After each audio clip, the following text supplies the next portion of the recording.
Мен Рун Кайлийн агуулмж бүхий Бордооны үйлдвэр.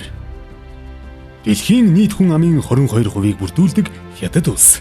Хөдөө аж ахуйн бүтээгдэхүүний үйлдвэрлэлээр дэлхийд 1-р байр эзэлдэг.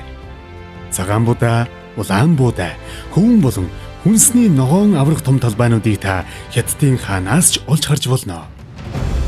Хятадын өнцөг булан бүрт 300 сая гаруй тариачид амьдардаг гэсэн судалгаа хүртэл гарсан нь хятадын эдийн засагт газар тариалан хөдөө аж ахуйн салбарын эзлэх хувь хэмжээ хэр том байгааг илтгэнэ. Хөдөө аж ахуйн салбарыг дагсан үйлдвэрлэлч энд эрчимтэй хөгжсөөр байгаагийн нэг нь ургамлын Бордооны үйлдвэрлэл билээ. Манай байгууллага дотор бол одоо бараг цугаараа бүр Монголын хүн байх. Гадны хүн гажрын хүн бага.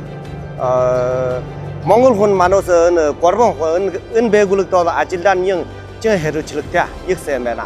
Чин хошуундар амьдарч байгаа. Гэр байлгын чин хошуундар байна. Манай энэ дээр ажиллаад одоо энэ ажилласаа буугаад имсэр энд бээр байна. Бээр суун. Энэ байгууллагад бадаа идэн. Энд ч одоо бээр сууж байгаа.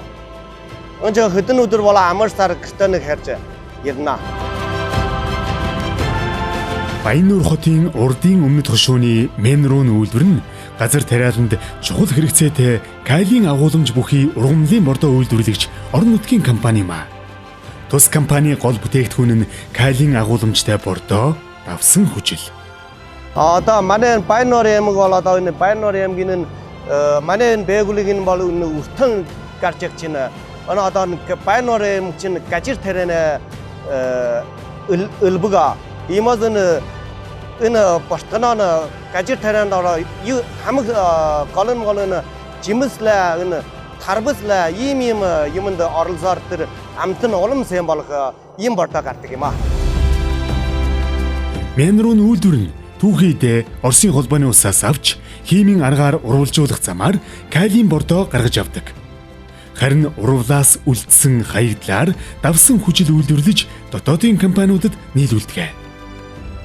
Тэд ийм аргаар жилд 160 мянган тонн Кайлийн агуулмжтай Бордоо, 200 мянган тонн давсан хүчил худалдан борлуулдаг орон нутагт шинэ технологиг нэвтрүүлэгч, шилдэг татвар төлөгч байгуулга юм а.